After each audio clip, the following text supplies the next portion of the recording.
Hello and welcome to the model review of the month for October 2016. This is a very special review as it covers Hornby's R3403, which is its Intercity 125 anniversary pack, and this set was released this year to coincide with the 40th anniversary of entry to service of the high-speed train. The high-speed train itself entered service on the 4th of October 1976, 40 years to the day of this video. It started work on the western region, and the livery that it carried was the one in front of you here, which is the yellow and blue front with the BR blue and grey towards the rear of the power cars, as was designed by Sir Kenneth Grange. This particular one has silver British Rail logos with silver outlined black writing, where the later releases were white BR sign with white outlined writing, but it didn't have the black infill. This particular set also doesn't have the exhaust deflectors that were fitted on the roof above the exhausts here.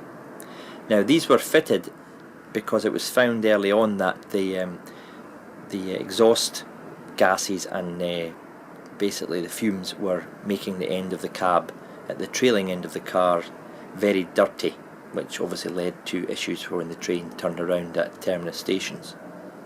So these were fitted after the initial release of the power cars, and actually it was 43013 that was fitted with these plates to start with, and incidentally that power car is now in Network Rail's new measurement train fleet, which was also fitted with buffers later on in its career.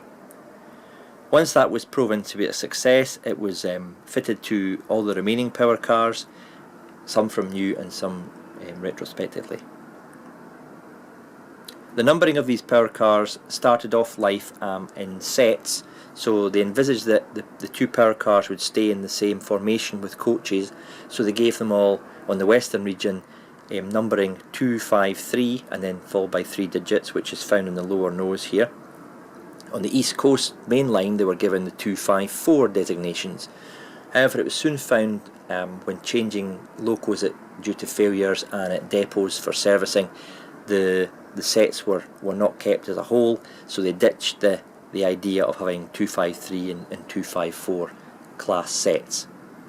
The locos themselves are class 43s, and the two locos in front of you here are 43002 to the rear with 43003 at the front. A couple of details I want to go over with the HST, and in particular this model. This area here with the two windows is the guard's compartment originally, but it was found it was incredibly noisy for the guard to sit in, so they designed 102 trailer guard second coaches, Mark III coaches, to coincide with the removal of the guard's compartment from here, so the guard actually was in the coach just behind the power cars. The ones that were fitted from new retained their windows, but the ones were built after that, they came with no window here, so they only had the compartment here. This remained a storage compartment, but the guard did not have to sit in there when the train was in motion. Another thing I would point out with regard to the Hornby model, and if I just move this one to the side, there's a gap under the bogies around about here.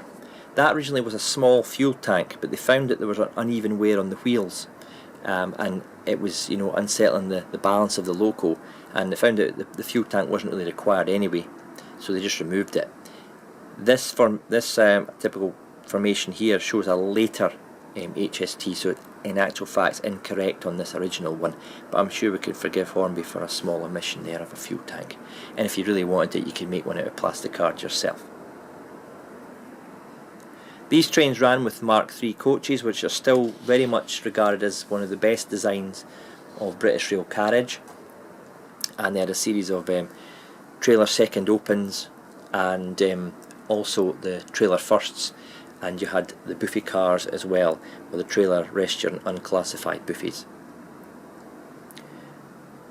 The western region started with 7 coaches, and the eastern region started with 8 of these Mark III coaches, most of which are still in service today.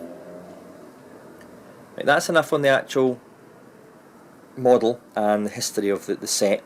let's see if we can get some shots of it running on the Dean Park layout.